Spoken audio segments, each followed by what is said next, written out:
everybody has learned some really good information, and I'm gonna just kind of bring it home. So a lot of the information that you hear me say is gonna be things that you have heard before, but a lot of times we hear that the more you hear it, it sticks in your head. So we're gonna hear a lot of the same similar information that comes down to these are the frauds that are going on, this is how you can protect yourself, and this is what you can look out for.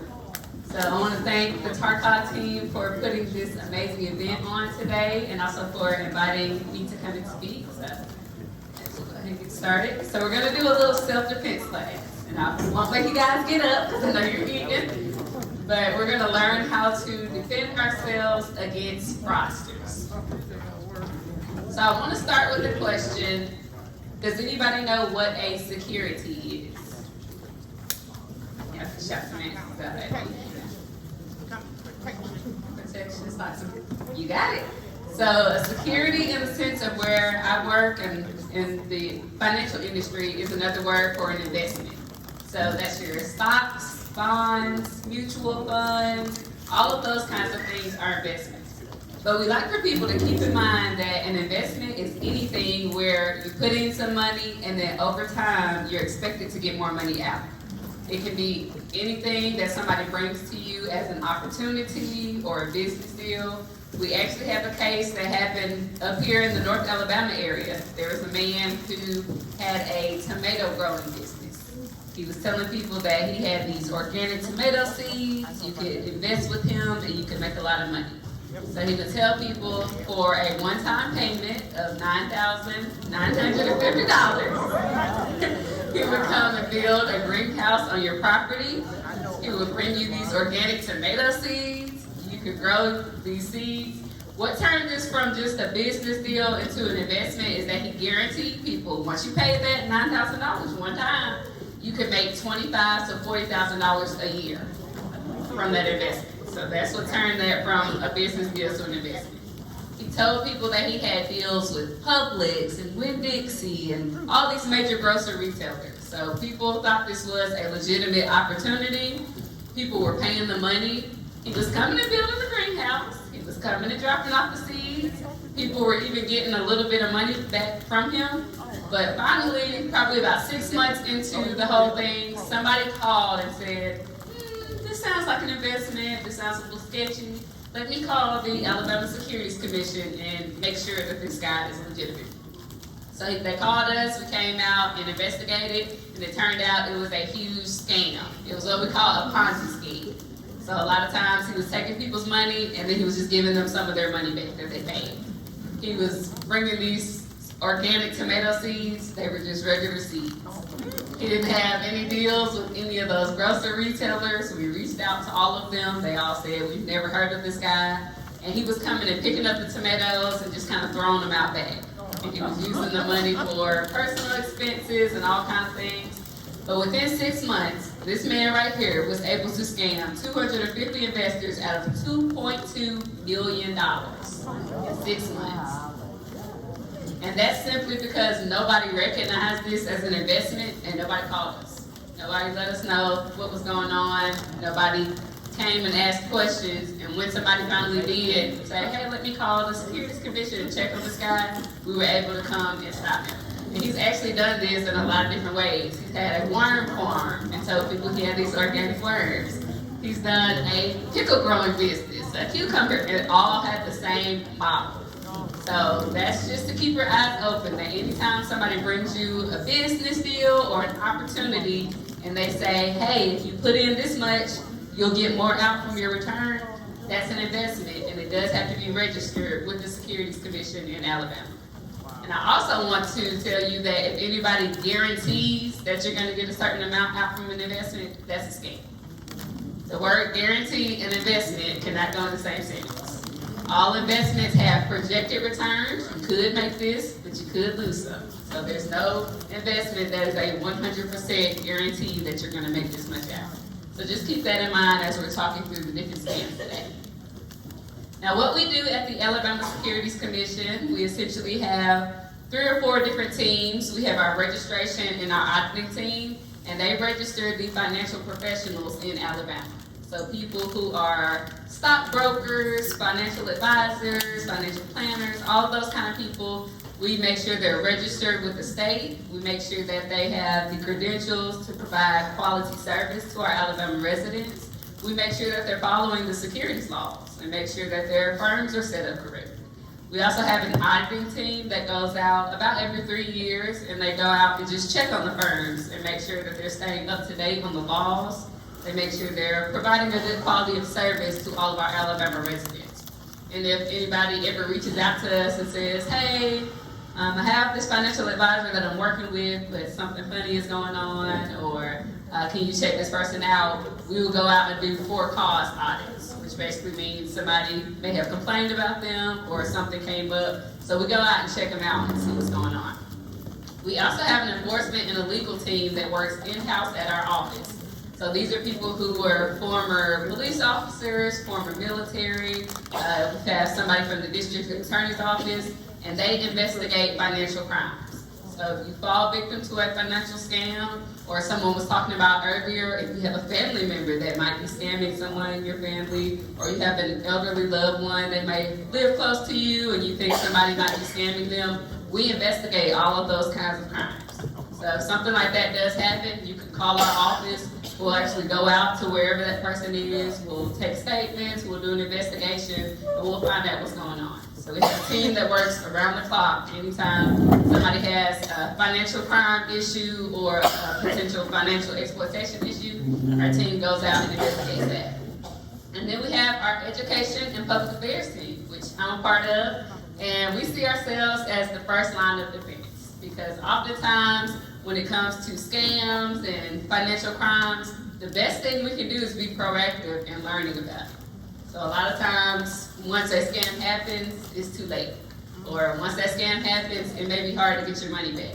But if we can learn the signs ahead of time, if we know what to look for, if we know when that call comes in, we remember, oh, we heard this information, I need to hang up.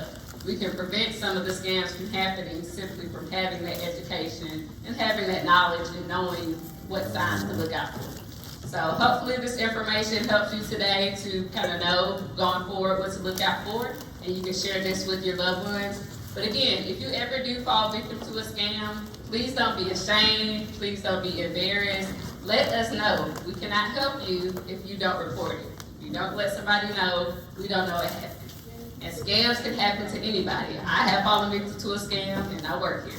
Ms. Teresa has gotten scam calls. I'm sure everybody has gotten scam calls or had issues come up that could be potential scams. So these scammers are not targeting a certain type of person. They're not only going for, this kind of person. They're just looking for people who they can potentially manipulate emotions.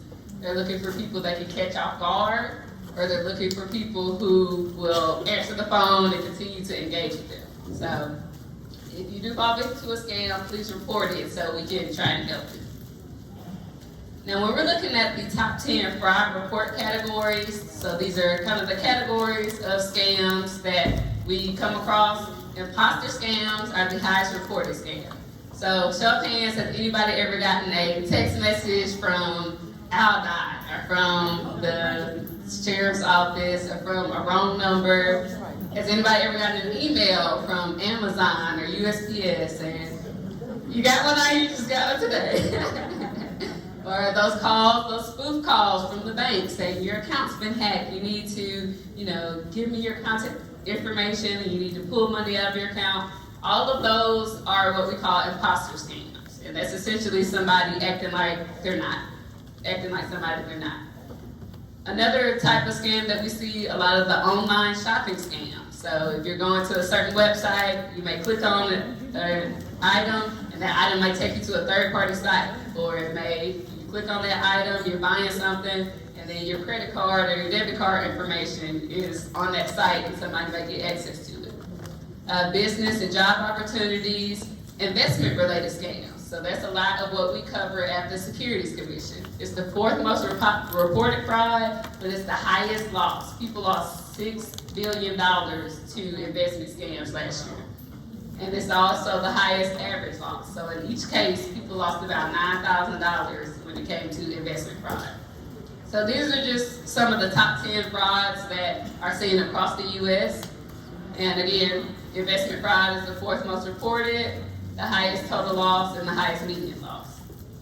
And then when we're looking at contact method, or how are these scammers reaching out to us? The highest report is by email, so that may be those emails that you get that say, thank you for your purchase of Microsoft, or thank you for your purchase of Norton Security. If you did not purchase this, please call this number. And of course they get people because people are, I didn't buy that, I didn't sign up for that. And they call the number trying to get it to cancel when it was really a scam email. So we tell people don't interact with those emails, just delete it, report it junk. If you do want to go and just make sure, verify at the source. So go to Amazon.com or call the verified Amazon customer service number, call the verified USPS or whatever place it was, call and go to the source to make sure that it is legit before you interact with an email.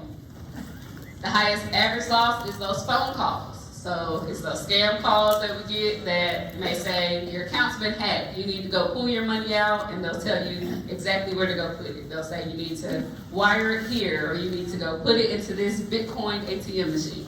If anybody tells you to use one of those, it's a scam. And we're gonna talk more about what those machines are and how they work. But if anybody ever calls you and tells you, pull your money out and go put it into a specific ATM, that is a scam. And then social media is the highest total loss. So those are those instant messages that a person may get that says, hey, I have this investment opportunity for you, or I have this cryptocurrency. That's the hot topic right now, this cryptocurrency opportunity for you, where you can make a lot of money, and you just have to, I'll tell you exactly how to do it, I'll show you the ropes, and they get people enticed like that. Or it may simply be someone reaching out and just trying to be your friend, just trying to send you a friend request, start talking to you, create a relationship, and a lot of people get scammed that way. We have even seen people who have their social media accounts have gotten hacked, and they're reaching out to somebody that that person knows, and they think it's that legitimate person, and so that person says, well, hey, can I borrow $100? And you're like, well, why are they asking me for $100 on Facebook? Why didn't they just call me? So again, verify at the source. Call that person on the phone and say, hey, I think I'm talking to you on Facebook, is this you? And 9 times out of 10, it's not them. And what these all have in common is their immediacy. So scammers do not want to give you time to do research. They don't want to give you time to stop and think.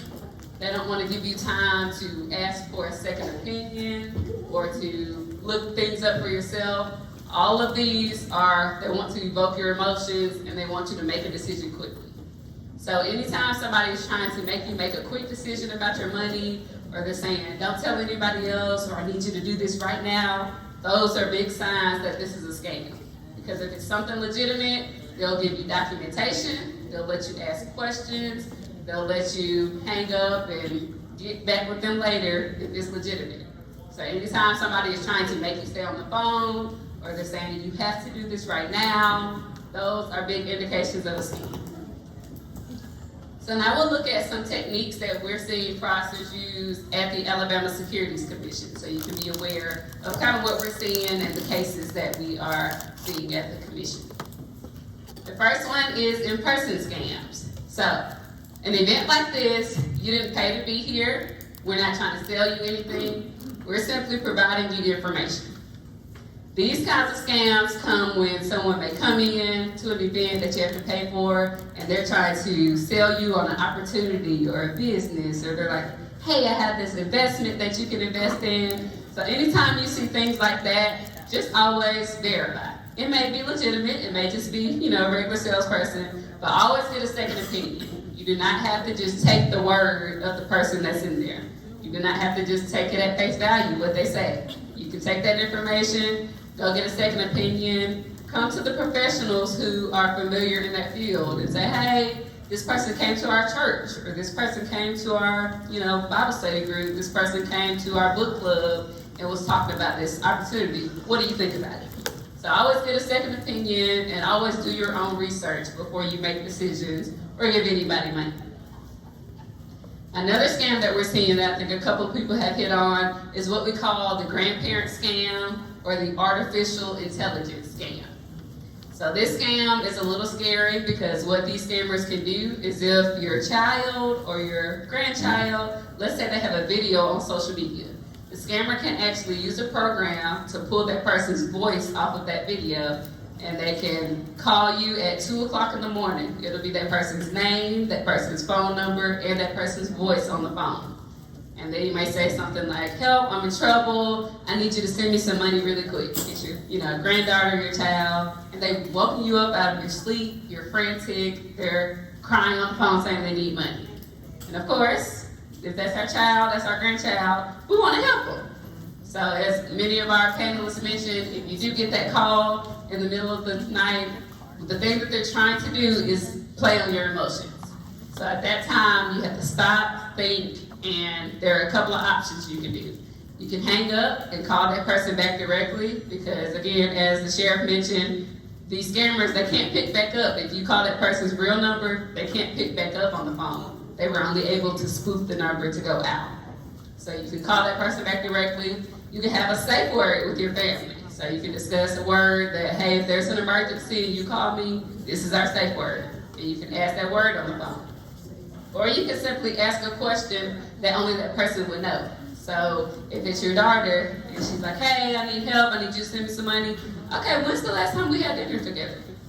Your real daughter is going to know that, the scammer is not. So you can always ask questions that only that person would know, but just make sure that you don't allow your emotions to make you make a decision in that moment without thinking. The next scam we want to highlight, the next scam we want to highlight is the imposter scam. So that's a lot of what we've been talking about as far as when someone comes and acts like somebody they're not. So they could call and it may say your bank's number, it may say, the person may say they're from your bank, and they'll say, your account's been hacked. We need you to do these security measures to update your account. And they'll ask for your account information over the phone. They'll say, well, what's your login, what's your password? The bank is not going to ask for your login and your password over the phone. And they even send text messages that say, we will not ask for your login information. We will not ask you for this verification number. The banks are doing that now as a safety measure. So if anybody ever calls you and says, give me your information or your account's been hacked, if anybody ever tells you to move your money somewhere else, that is a huge indication of a scam. So the bank, if it is the real fraud department at the bank, they're not going to tell you to pull your money out and go put it somewhere else. Because, they don't want to lose you as a customer, of course. So they're going to try to do what they can to remedy the situation and get your security measures in place, but they're never going to tell you, go pull your money out and go put it into this ATM, or go pull your money out and wire it to this account. They are never going to do that. Same thing under these imposter scams with the government, as the sheriff mentioned. Law enforcement is not calling you and saying, hey, you need to pay this money right now or we're coming to pick you up. If they need to come pick you up, they're just coming. They're not going to call, they're not going to give you a heads up, they're just coming. So government, the IRS, Social Security, they are never going to call you and say, you owe this money, you need to pay right now, or we're coming to get you, or you're going to get arrested. But some people don't know that, so they get scared when they get those phone calls, or they get nervous, they get frantic, and they may pay on the phone, or they may, send that information because they're scared. So we want everybody in here, now that you know that information, hey, this is a fake call, I can hang up the phone. Same thing if it's a business that may be calling or anything like that. Always just verify who you're talking to and never give out personal or financial information on the phone. If somebody reached out to you, they should know who they're talking to already. So they shouldn't need you to give them your social security number and your address and all that over the phone if they called you. Now, if you're calling your doctor's office, setting up a new account or things like that, they may need some information from you. But if they reach out to you, they should already know who they're talking to. The pig butchering scam. Has anybody heard of this one? You heard of it? Okay. So the name of this scam is a little bit of a rough scam, but the name goes with the scam. So it comes from the term slaughtering of the pig. So, when you fatten up a pig and then you slaughter it. So this scam essentially happens when somebody reaches out to a person. So if you've ever gotten a text message from a wrong number and it just says something random like, hey, I'm going to be late for dinner, or, oh, it was great to see you yesterday, Suzanne. So what they are doing is they want you to text them back and say, I think you have the wrong number. And then they're going to text you back again and say, I'm so sorry, I hope I didn't ruin your day by reaching out to you. And then they're going to keep going with the conversation. Well, how's your day going? What do you have going on today? And here in Alabama in the South, we have our Southern hospitality. We like to be nice to people, and we like to respond. But we just have to be very careful about that because these scammers are playing a long game. So with this scam, they're not asking for money right off the bat, or they're not trying to get you to do an opportunity immediately. It may be 4, 5, or 6 months down the line after you've been talking to this person every day before they ever say something like, well, I really want to come see you, but my mom's sick, she's been in the hospital, and her medical bills are really racking up. Do you think you can help me out? Or, I really want to come see you, but I just lost my job and I can't afford a plane ticket. Do you think that you could send me the money for the plane ticket so I can come and see you? Or they may even frame it in a way that they're trying to help you get money. You may have mentioned something to them about, my retirement is not quite where I want it to be, or my kids, have these things going on, and they may say, well, I have this cryptocurrency opportunity that you can invest in. I can tell you how to do it. You're going to get 300 or 400% return on your investment. And they'll make it sound really good, but a big rule in investing is if it sounds too good to be true, it is. So this scam is harder to catch because, again, it happens, you started talking to this person 5 months ago before they ever asked you for money or before they ever brought an opportunity to you. So at this point, they've gained your trust. You think this is your friend. You think this is somebody that has your best interest at heart. So we just have to be very careful with that when it comes to talking to people online or meeting new people when it comes to exchanging finances or money. And then we also want to talk about the cryptocurrency scams. So the sheriff mentioned the Bitcoin ATMs. These ATMs are just like regular ATMs. They're in grocery stores, they're in pharmacies. I looked up in this area, there are 30 just in a 10-mile radius. And they're just in normal places that an ATM would be. But these ATMs, the cryptocurrency ATMs, are typically really only used by scammers most of the time. You can trade cryptocurrency on them, but they take out exchange fees and trading fees. So if you really want to trade cryptocurrency in a legitimate way, there are websites online that you can do it that won't take out all those fees. But if any business or any person ever calls you on the phone and tells you to pay through a cryptocurrency ATM, or they demand that you pay a fee or a fine through a cryptocurrency ATM, that is a scam. No legitimate business is going to use a cryptocurrency ATM as their form of payment. But a lot of times, again, people get scared, they get nervous on these phone calls, and these scammers play on those emotions, and they'll tell that person, you need to go put the money. They'll tell them exactly how to get to the ATM. They'll tell them which specific ATM to use, and they will stay on the phone with them until they get to the ATM and put money in there. So if anybody ever tells you to use one of those, hang up the phone. And if you ever see anybody in a store or you see anybody in a pharmacy or something like that that's using one and they're looking kind of frantic or putting money in there, say something. Tell us or report it so that we can come out and help that person so we can try to put a stop to it. Because sometimes when somebody is in the midst of a scam and they're just running, their emotions are high, they're not thinking logically to be able to say, wait a minute, let me take a step back. So sometimes it takes us to be able to say, hey, hold on, what's going on here? Are you okay? Is somebody threatening you on the phone? Sometimes we have to do that. So if you ever see somebody using one of those and it kind of something looks weird, report it to the store manager or somebody in the store so we can try to help them out. And then when it comes to just the regular cryptocurrency scams, a lot of times it's somebody reaching out and saying, hey, I have this business opportunity or I have this investment opportunity that you can make a lot of money.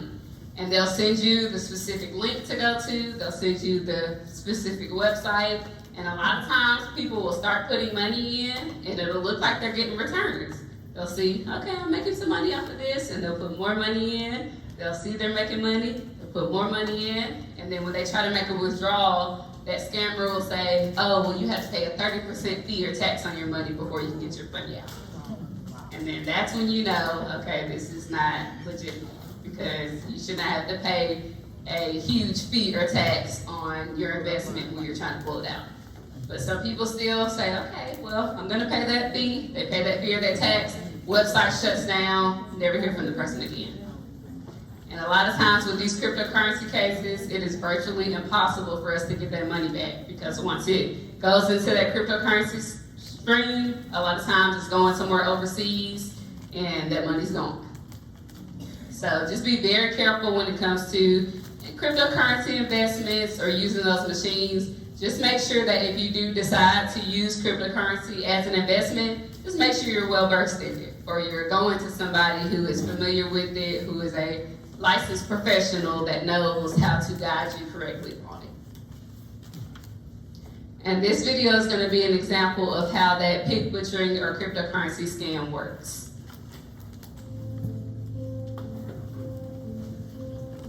I never thought this would be my story. If only I had known. Answering a simple text message would have sent me into financial disaster. I would have never responded. I was sitting at home watching TV. I got a text. Well, it just said, "How are you doing?" The number wasn't on my contacts, so I said, "Who is this?" And they said, "Frederick." I was confused because I don't even know a Frederick. So I said, "Oh, you must have the wrong number." He apologized for the mistake, but we kept talking, and honestly, I was lonely, so it was nice to hear from someone. We actually became friends. We started talking every day. I was a little hesitant because he was a good bit younger and traveled all over the world for work, but I went with it. Our relationship started to grow, and I really started having special feelings for this guy. He asked me to create something called a WhatsApp account because he was racking up an expensive bill from all of our international texting conversations. I had a great life, but Frederick offered to teach me new and exciting things. He told me he knew everything about cryptocurrency and offered to teach me. I mean, I had the time, so I decided to learn more about it. He really showed me the ropes. He taught me how to download a digital wallet and convert dollars into crypto.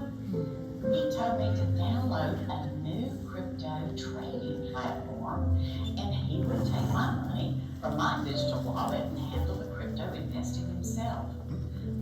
I started small, $10,000. He doubled my money in just 2 months. At first, I was skeptical, but I withdrew $1,500 with no problems.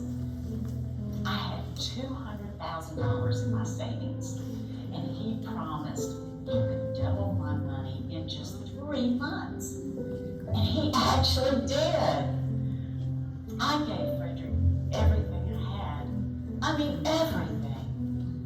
I was making so much money in crypto that I even took out a loan to invest. When I asked about withdrawing some of my net profits, Frederick said I owed $180,000 in taxes for my net gains. I was devastated. That was the first time I knew this was all too good to be true. I told him I didn't have any more money to invest, and he just disappeared. My life will never be the same. I can't retire. I had to start working again just to make ends meet. If only I had known that replying to a stranger's text message would have led me to this mess. I would have just deleted it. This is an example of a pig butchering scam. It can happen to anyone and is unfortunately happening all over our state. If you receive a message from a stranger, please do not respond. Instead, delete and block the number or person. And if you know someone or you yourself has fallen victim to a financial scheme like this, please contact us at the Alabama Securities Commission at 1-800-222-1253.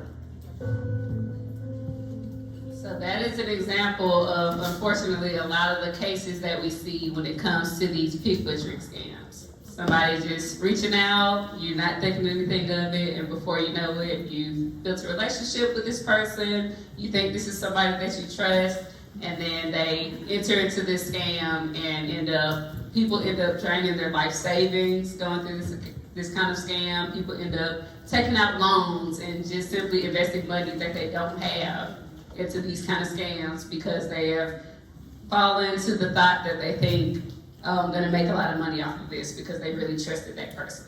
So just be very careful, or again, stranger danger. If you don't know somebody, if they don't have credentials, if you have not met them in person, do not exchange any kind of financial or personal information with them, because we don't want anybody to end up in a situation like this. But unfortunately, we see this a lot with the cases that we see. So as I'm closing out, I want to give you some things that you should do to protect yourself and some things that you should not do when you're protecting yourself. So first, do not use the same password for everything. I know some people do that. Don't tell me if you do. But when we do this, if that scammer gets access to that password or they figure that password out, that's the first password they're going to try on all your stuff. So if you have the same password with all your bank apps and your laptop and all of your accounts, that's the first password they're going to try. And once they get it, you've given them the keys to the kingdom to be able to get into all of your stuff.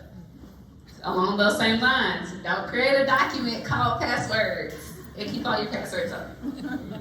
If you do have that kind of document, again, don't name it passwords. Name it something else that you know what it is but nobody else does, and try to put an encryption or something on that document. So essentially make it hard for people to get your information. Now, as we mentioned earlier, all of our information is kind of out there on the web somewhere, but don't make it easy for people to get your information from you.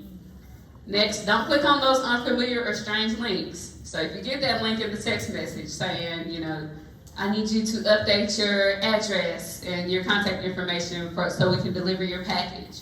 Or you owe this fee or this fine, we need you to click this link to pay it.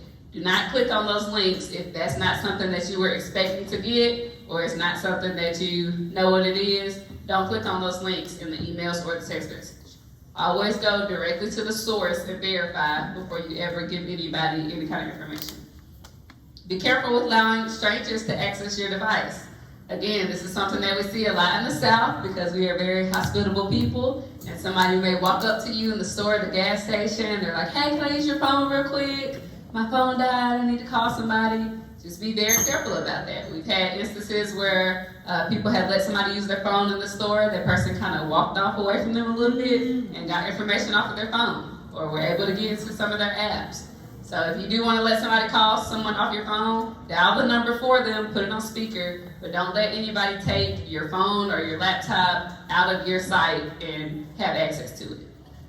Don't connect to free Wi-Fi and public charging stations. Be very careful about that when you're in public places, because these scammers can set up a Wi-Fi or a charging station that looks like a real one. It may be the same name, but if you log into the scammer's Wi-Fi, they could hack into your device.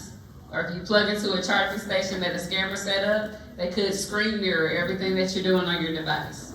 So just be very careful about that. If you're in a place that you need to use public Wi-Fi, use what's called a VPN, or virtual private network. So that way you can get the Wi-Fi, but information can't go back out.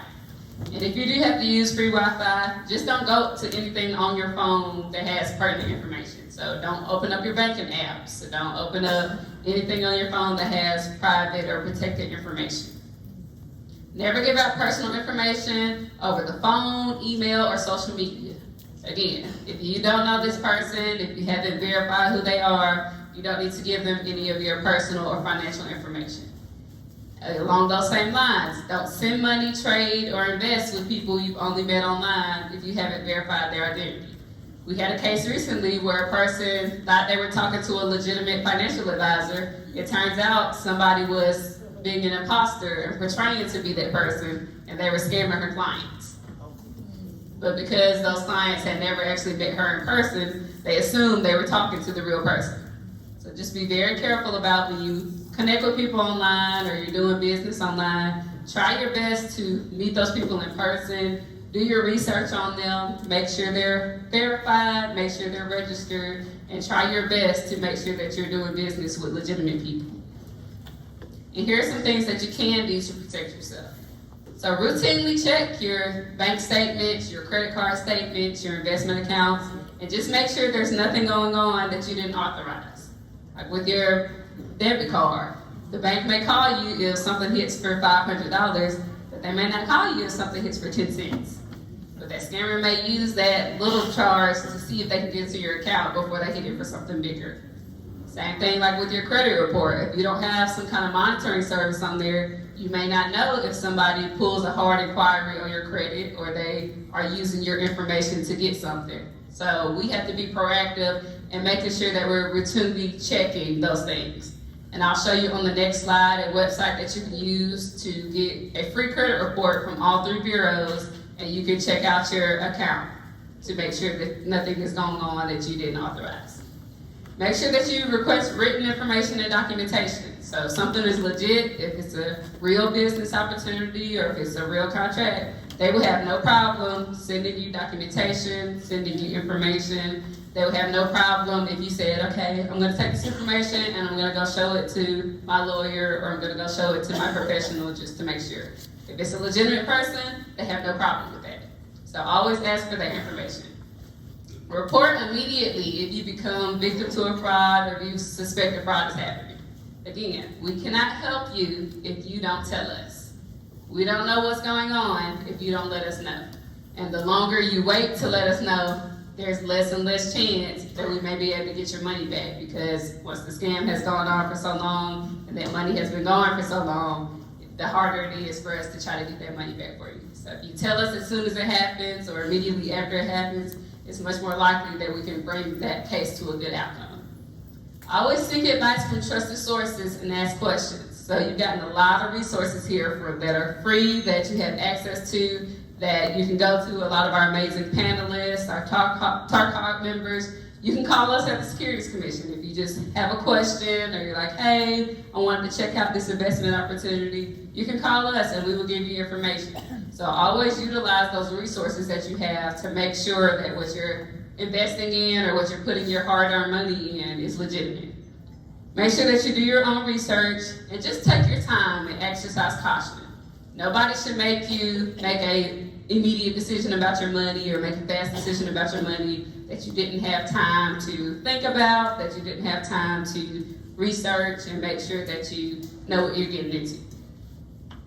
And this is the website, annualcreditreport.com, that you can go to. You can get free credit reports from all 3 bureaus. You do have to type www.annualcreditreport.com into the address bar. So don't just Google it, because there are a lot of other pop-up sites or phony sites that can make you put in a credit card or something like that. This site does not make you put in a credit card. You do not have to put in any financial information. You can get your credit reports completely for free. And I think since COVID, they're letting you pull them, I believe, once a month.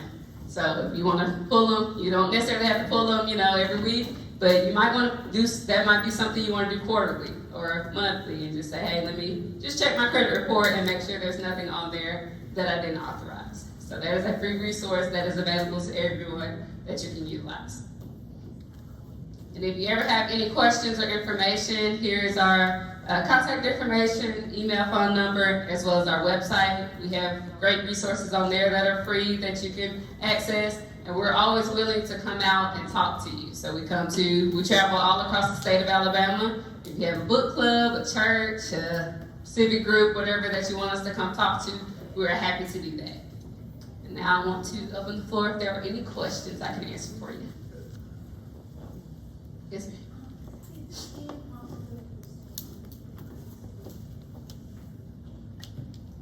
So you asked if the crime crosses over a state line, would it be considered federal? So it would depend on what the situation is, but typically if you start with us, we connect with those people. So we've had instances where we've had to collaborate with the sheriff's department or the police department in Kansas or Tennessee or another state if, say, the crime started here or the criminal is from here, but then they went somewhere else. we collaborate with those other enforcement agencies in those other states. You see, you're getting a scam already. See, they'll pop up while you're sitting in here. Text messages, emails, it's crazy. So we have to protect ourselves. Right. So with the cookies, a lot of times that's more of a kind of advertisement thing. They're trying to get your information, to show you ads and things like that. So those are not necessarily a scam, harmful, but you can, to keep yourself safe and to keep your information safe, you don't have to allow cookies on those sites. But a lot of times they're just trying to collect information for advertising and marketing purposes. Yeah. Anybody else? Yes, ma'am. Is it best to have your credit score and your credit information frozen on three credit bureaus? So some people do that.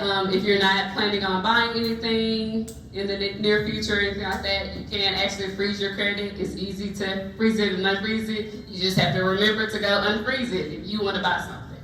So when you freeze your credit, it essentially blocks anybody from doing a hard inquiry, or it blocks anybody from opening anything in your name, but it also will block you if you do not go unfreeze it when you want to buy something. And that's a pretty simple process. You can do it on that website that I sent you, or with the information. If you call each credit bureau individually, you can say, hey, I want to freeze my credit, and they can put that freeze on there pretty easily, and then when you're ready to buy something or do something, they'll take that freeze off. So that is something you can do to protect yourself. Yes, ma'am. What is a legitimate reason that these crypto machines are used for in the Kroger and the Is there a legitimate reason? So yes, I mean the crypto machines themselves are not criminal. So you can use them to trade cryptocurrency if you want to, but again, they're going to charge exchange fees, they're going to charge trading fees, so it's not beneficial to you as the consumer to use it to trade. So the machine itself is just used to trade cryptocurrency, but it's really not beneficial to use. So the stores, a lot of times, they get a booth or a rental fee the same way they would get if it was a regular ATM. And a lot of times, some of those store managers may not even know that that's a crypto ATM. They're just like, the person came in and said, hey, can I rent this space to put this here? And we can't come take it out until a crime has been committed there. And once somebody has got scammed there, we can go investigate, we can, do a cease and desist, we can have the machine taken out. But until something has happened, the machine itself is not a crime in there. About the password. Uh-huh. Keep it simple. Can we use one or five or everything? Can you suggest one way that we can keep the changing passwords?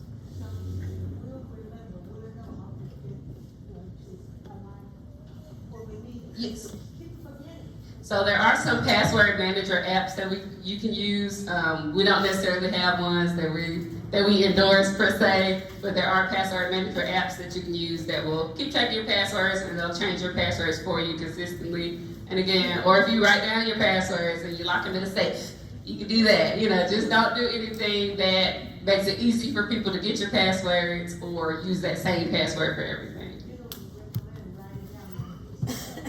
If you write it down on a piece of paper, put it in a safe. Or put it in a safety deposit box, or put it somewhere that somebody cannot easily get to it. All right. Oh, yes, ma'am. Okay.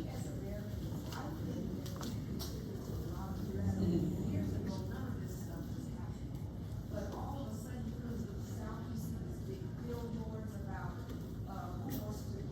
who wants to learn computer to be secure. And these people working against us. Yeah. These are our own people. So don't you think some of that should be looked into or investigated as to who can be allowed in these classes? These kids don't even want to go to school. They wanna learn security and use the computer to work against us. This is sad. And so with technology and artificial intelligence, I say they have a lot of great benefits and a lot of things that are progress us forward, but there are also potential opportunities for scams, but that's really with anything. That's just human nature in general, unfortunately. So there is a lot of good that comes out of it, and again, technology is not gonna go backwards. At this point, everything's gonna keep progressing, it's gonna get more complex, there's gonna be new developments that come out. So all we can do as consumers is learn as much as we can and do our best to protect ourselves.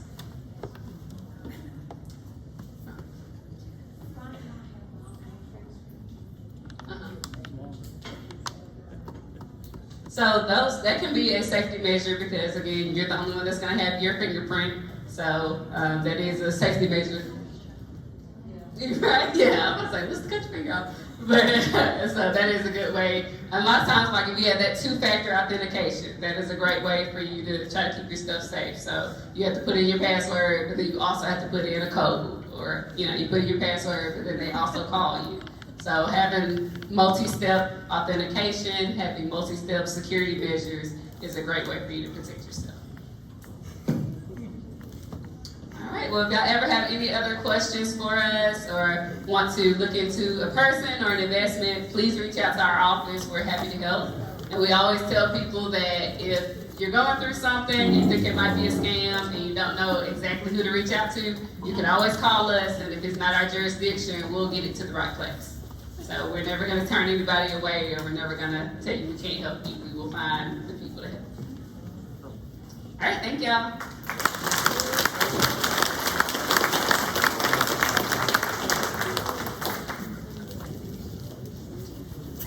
Thank you, Michaela. Some great information. We're going to wrap this up. I know we're getting close to the end of the program. I want to invite, we have here, I gotta look at my notes, so bear with me. Invite the Executive Director, Michelle Gilliam Jordan, and Director of Aging Programs, Sheila DeSalle-Ivy, for our closing remarks today. Thank you.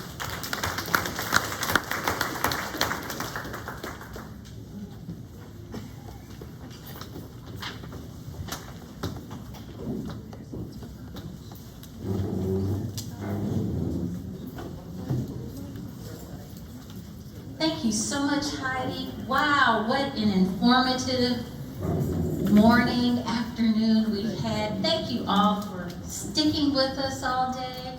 We hope you got something out of today's presentation. I know we already saw hands raised of those who learned something new, but if you felt like today's program was worthwhile, will you raise your hand again for us? Fantastic. You're going to get to share your thoughts on today's program, on the evaluations that you're getting right now. Once you've completed them, leave them on the table and TARCOG staff will come and pick those up. Thank you for your evaluation today. It will help us get better in the programming that we offer throughout the region, and it will help us focus in on the topics that are important to you. I guess I just jumped right in. I am Michelle Gilliam Jordan, the Executive Director of TARCOG, and I've got my faithful right hand Sheila with me. Sheila, you want to introduce yourself? Hi, I am Sheila DeSalle-Ivy. I am the Director of Aging Programs. So I am over Teresa Hazard and this wonderful occasion that she's put together for us. I've learned a lot of great information, so I want to thank everybody for attending. So just want to let you know that this is an annual summit that we have. TARCOG covers 5 counties: Madison, Marshall, Jackson, Limestone, and DeKalb counties. Our summit next year will be held in Marshall County. Right now, we don't have a date or a time, but if you look at our website, our social media pages, once we have that information available, it will be on our website, and you are more than welcome to attend. Our information, our contact information is on the screen right now. There's also a QR code that you can scan to capture that information. We work for you. So TARCOG is a team of approximately 100 people. I know our HR manager is like, oh no, she's going to quote a number today. Melanie, I'm sorry I did that. I just said approximately 100 staff members with our organization. And every one of us is proud and happy to do the work that we do, serving residents throughout our 5 counties. That total number is right over 720,000 people. So we are excited about our opportunity to serve. Many of our staff members are in the back. Will you just wave your hand if you're part of the TARCOG team? Everyone that greeted you today, helped you off the bus, got you a drink. They are why programs like today are successful. So I say thank you. I know so does Sheila. We've expressed our thank you.